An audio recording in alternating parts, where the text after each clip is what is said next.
Esta é uma proeza brasileira, uma das mais ousadas experiências do país, uma joia da arquitetura e do urbanismo, reconhecida como Patrimônio Cultural da Humanidade, a única cidade moderna a ser agraciada com o título pela Unesco. Orgulho nacional pela epopeia da construção em apenas 3 anos e 10 meses, experiência sem igual no mundo, uma grande utopia. Capital da esperança para milhares de pioneiros, representou os sonhos mais elevados de uma nação, a ilusão da originalidade, do recomeçar do zero, de unir os vários Brasis numa síntese melhor, mais perfeita, numa cidade futurista. Toda uma cidade criada, planejada, inventada, de lógica geométrica, voltada para a velocidade, para o automóvel, funcional, com setores específicos para tudo: morar, comprar, se divertir, governar. Uma cidade mecânica, feita sob a medida da modernidade e do progresso. O plano urbanístico de Lúcio Costa deveria romper a barreira das classes para permitir uma convivência mais igualitária.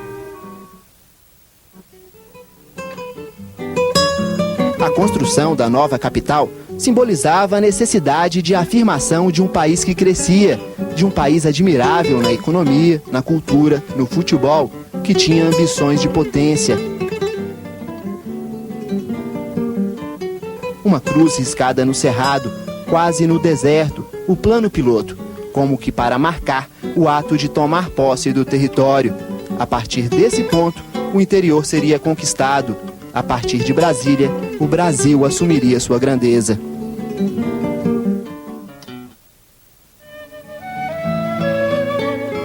Aquele país otimista, eufórico, ufanista, não existe mais. O projeto de um Brasil grande deu lugar ao pragmatismo econômico da globalização e ao desemprego. E a cidade sobre a qual recaíam tantas expectativas já tem quase meio século. Os resultados do experimento urbano e social podem agora ser avaliados. E é hora de repensar o futuro da que era tida como a capital do futuro.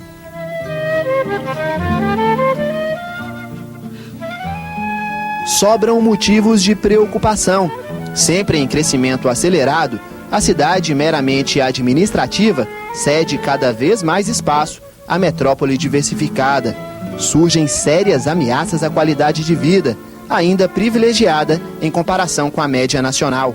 A cidade planejada vai cumprindo a sina das metrópoles brasileiras e sofre com a falta de planejamento. A utopia permaneceu em parte, mas foi destruída justamente pela impossibilidade, em um país capitalista como é o Brasil, ter uma cidade do estilo socialista como queriam os seus fundadores, quer dizer, uma cidade com uma distribuição de bens mais equitativa do que qualquer outra cidade brasileira. Então foi acontecendo aqui o que aconteceu nas outras cidades. Hoje o planejamento não está dando conta da dinâmica da ocupação territorial, que está sendo dada de uma forma desordenada, ilegal e informal, né? Ameaçando não só aos presentes moradores em termos de qualidade de vida, que eu falo é meio ambiente, segurança, né, transporte, mas aos futuros, à futura geração.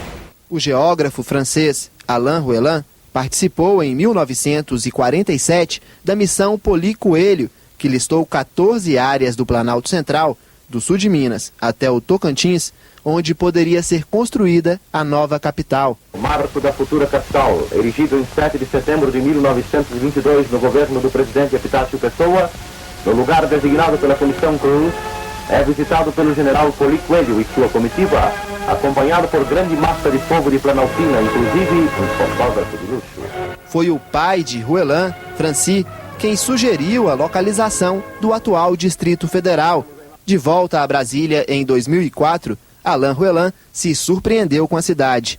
Eu fui dar um passeio de carro nas que a gente chama de cidades satélites, e isso me impressionou muito, porque você percebe que teve uma urbanização muito bem feita da capital no centro, na Brasília mesmo, mas fora, ao redor, o que você chama de cidade satélite, é uma urbanização muito mais complicada, muito mais espontânea.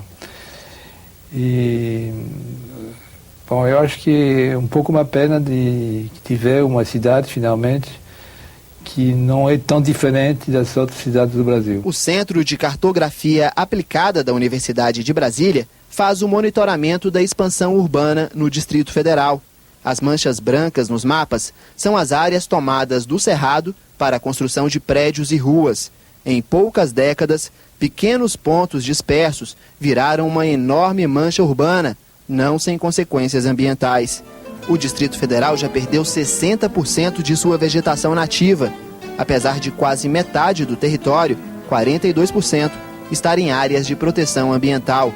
A Unesco constatou que pelo menos 600 espécies da flora original desapareceram. Com a abertura indiscriminada de poços artesianos, o lençol freático de áreas cheias de condomínios, como São Sebastião, já baixou 4 metros em 5 anos. A ocupação do território, principalmente na última década, tem sido feita de forma desordenada e predatória. Por toda parte surgiram loteamentos ilegais. São mais de 500 parcelamentos irregulares. Cerca de 120 mil lotes já foram vendidos por grileiros. Se esses terrenos tivessem sido comercializados pelas vias normais, pela empresa imobiliária estatal, teriam rendido cerca de 3 bilhões de reais para os cofres públicos. Há estimativas de que cerca de 1/4 da população mora em áreas irregulares. Muitos espaços agrícolas se tornaram urbanos. Muitos espaços naturais se tornaram urbanos. Então, essa transformação do agrícola no urbano, do natural urbano, é um dos pilares do processo violento, do processo rápido, do processo que não dá muita margem ao processo de planejamento, controlar, porque é muito rápido o processo de crescimento. O espaço de má qualidade oprime o ser humano, por quê? Porque prejudica o ser humano na sua saúde mental, na sua saúde física. Então, esse é um tipo de opressão bastante significativa que grande parte da nossa população sente. Eu diria quase que, pelo menos, seguramente, 75% a 80% da nossa população vive na opressão, nesse tipo de opressão, né, em relação à sua moradia. Desse lugar dá para ter uma boa noção do que vem ocorrendo no Distrito Federal. À esquerda da Estrada Parque Taguatinga, um conjunto de chácaras. À direita, a antiga colônia agrícola de Vicente Pires, hoje toda tomada por construções irregulares. Há apenas alguns anos, Vicente Pires era daquele jeito. Virou um bairro de classe média, mas com características de favela. As chácaras foram parceladas em lotes sem escritura, de diferentes tamanhos e formatos. Não há redes de água e esgoto. As vias foram abertas sem nenhum planejamento de trânsito e o bairro virou um labirinto.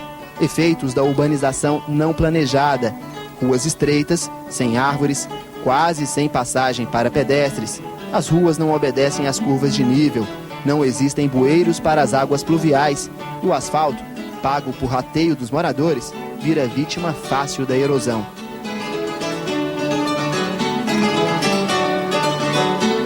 O servidor público Abdoral Gomes reconhece os problemas, mas não se arrepende de ter aplicado as economias da família na compra de um lote irregular e na construção da casa própria em Vicente Pires. Eu pagava o financiamento da Caixa e achava aquilo exorbitante, a prestação aumenta e o saldo devedor também, e quantas vezes você não vai pagar aquele imóvel? É preciso que se reconheça o morador de boa fé, aquele que comprou, que investiu e que mora aqui, que está aqui. Esse morador, eu acredito que o Estado deva entender que ele está aqui por uma necessidade, ele não está aqui para especular, ele não está aqui com outra... Qual era a sua necessidade? A minha necessidade era de moradia. A minha necessidade era de ter uma casa, tão sonhado, né, o sonho da casa própria. Então isso que me levou a vir para cá. A falta de serviço de saneamento básico, você não tem esgoto, né? Você não tem um asfalto de primeira qualidade, né? Você não tem também um policiamento ostensivo que dê uma certa segurança. Quando a gente precisa, a polícia demora a chegar no local.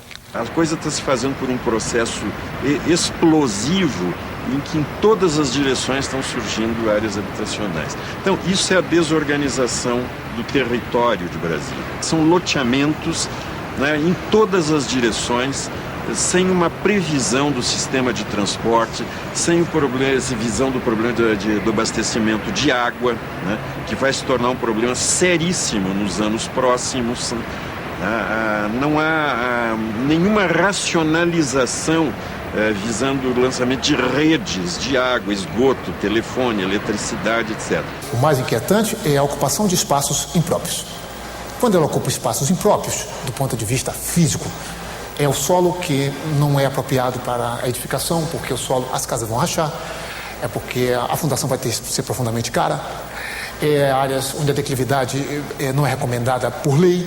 Então, quando os espaços urbanos ocupam esses territórios, aí nós temos risco de vida, risco da população. E são justamente os mais pobres que estão pagando pelo ônus de ter uma cidade que não teve capacidade de ter um programa habitacional ao longo de décadas, porque o planejamento urbano previa algo assim, não é? Só que depois dos últimos 20 anos você não teve mais planejamento urbano nesse sentido, de ter a cidade satélite constituída como uma verdadeira cidade, capaz de abrigar nela a própria população nela residente. Se nós deixarmos desorganizar a periferia de Brasília, não basta conservar o centro. Não é suficiente conservar a área do plano piloto, embora muito bonita, né, cheia de áreas verdes, etc. Mas é que a periferia, ao se desorganizar, vai fazer pressão sobre essa área central representada pelo plano piloto. Porque aqui estão concentrados está concentrada a maior quantidade de empregos, maior quantidade de serviços. A questão dos condomínios irregulares, com a ocupação inadequada da terra, não envolve apenas uma ameaça à qualidade de vida no Distrito Federal. É um problema fundiário de dificílima solução. Vai ser possível, e seria correto, legalizar os condomínios e loteamentos. O quadrilátero de Brasília, quando a cidade foi criada, ele foi todo desapropriado. Só que, infelizmente, a burocracia fez com que não fossem pagas muitas desapropriações. E hoje nós temos uma confusão fundiária em Brasília que mistura terras públicas com terras privadas, criando uma confusão, né, enorme, que tem prejudicado o desenvolvimento, porque falta um ordenamento fundiário, falta um ordenamento nos loteamentos, nos condomínios que surgiram e hoje criaram realmente um problema sério para a cidade. Não é a solução de imediato resolver o problema dos condomínios, né? Se são ilegais, não podem ser mantidos, porque eles simplesmente são invasores de áreas públicas. Você não tem medo de um dia o governo vir derrubar a sua casa? Tenho como todos nós moramos em condomínio, temos. É necessário também que o governo repense a política habitacional dele para a classe média. Porque se fosse uma coisa localizada de 10 moradores, mas não, são mais de 300 condomínios. Um problema de Brasília é a legalização. Entendo que a legalização ela tem que ser, né, imediata, porque a cidade nasceu para ser legal. Brasília é uma cidade que deveria ser a cidade mais legal do país, porque foi bem constituída, foi bem formada, teve um projeto, teve um plano, teve um traçado. Então nós não podemos permitir, né, que a ilegalidade, né, tome conta da cidade. As construções desenfreadas em áreas irregulares podem ter tido ao menos o mérito de ajudar a dinamizar a economia local, já que o setor da construção civil é um dos principais empregadores em Brasília. Nós estamos falando em 500 mil pessoas. Então foram construídas residências ou prédios irregulares ou casas irregulares para 500 mil pessoas. É uma situação delicada, quer dizer, apesar de ser irregular, ela foi importante para a economia brasiliense nesses últimos anos e que isso gerou emprego. Se não fosse isso, a situação seria pior. Brasília é um caso único de cidade criada no vazio e que em apenas 45 anos chega aos 2.300.000 habitantes. A metrópole foi e vem sendo abastecida por um intenso fluxo migratório. Ainda hoje tem uma das mais elevadas taxas de crescimento do país, 2,82% ao ano. A cidade cresce em ritmo quase 2 vezes mais rápido do que a média das outras regiões metropolitanas. Brasília, hoje, plano piloto, ela constitui apenas um núcleo primitivo, histórico, desse grande fato gerador de uma cidade que aos poucos vai se tornando uma área metropolitana e tendendo até para uma certa megalópole. Enquanto a cidade cresce rápido, a qualidade de vida cai, embora Brasília ainda tenha do que se orgulhar. O Distrito Federal, como unidade da federação, comparado aos estados, apresenta o maior índice de desenvolvimento humano do país, segundo o PNUD, Programa das Nações Unidas. Quanto ao índice de condições de vida do PNUD, Brasília não vai tão bem. Entre as 12 maiores regiões metropolitanas, fica no meio, perde para 6 capitais: Curitiba, São Paulo, Porto Alegre, Rio de Janeiro, Belo Horizonte e Goiânia. O índice é um cruzamento de estatísticas de educação, saúde, renda, mercado de trabalho, habitação e desenvolvimento infantil. Raiz principal das mazelas sociais na cidade, o desemprego, assim como nas outras metrópoles, é altíssimo. Está na faixa dos 21%, em média, porque entre as pessoas de mais baixa renda, atinge 28%. Ou seja, praticamente 1/3 da população pobre não encontra emprego. Falta um mar de emprego. É só o que falta em Brasília. Há 245 mil desempregados em Brasília. É mais do que a população do plano piloto inteira. O desemprego atinge 37% das pessoas com segundo grau incompleto. O futuro é esse, ou estuda, então fica fora do mercado de trabalho. As pessoas que têm nível superior, é formado, né, tem experiência e não consegue nada. Os jovens são os que mais têm dificuldade em encontrar trabalho. Entre os de 16 e 17 anos, a taxa de desemprego é de 65%. De 18 a 24 anos, de 34%. Vendo chocolate, eu vendo refrigerantes, bala, doce, entendeu? Eu tenho muito orgulho de fazer o que eu faço. Eu não vou deixar de reivindicar a oportunidade para entrar no mercado de trabalho. Por quê? Porque muitos procuram o submundo. Eu não quero ficar à margem da sociedade. Eles exigem muito experiência. Eles querem experiência. Como eu vou ter experiência no trabalho que eles não me dão oportunidades? Oportunidade. Eu simplesmente estou buscando uma oportunidade. O desemprego é realmente assustador e as pessoas vão ficando largadas, né? Vão ficando assim, jogadas mesmo. Há 6 anos você procura emprego, não encontra, você se vira como? Através do meu pai, através da minha mãe, através do estudo, né? Como é que você se sente assim? Olha, me sinto completamente assim ao léu. Me sinto completamente assim... não há palavras, não há palavras.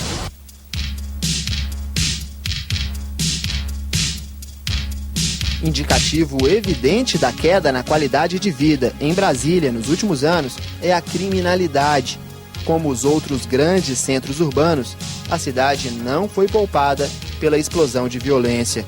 Em 2003, quando houve 530 assassinatos, o número de homicídios cresceu 16%. Os latrocínios, assaltos em que a vítima é morta, aumentaram 43%, também em apenas um ano. E um novo tipo de agressão se tornou tão assustadoramente comum que virou uma espécie de crime típico de Brasília. Os casos de sequestro relâmpago pularam de 74 em 2002 para 231 em 2003, crescimento de 212%. Eu senti medo, né? Medo porque eles ficam ameaçando o tempo todo, eles fumaram maconha no trajeto enquanto eu estava no porta-malas. E você teme, né, pela sua vida e pela vida da sua namorada e tudo.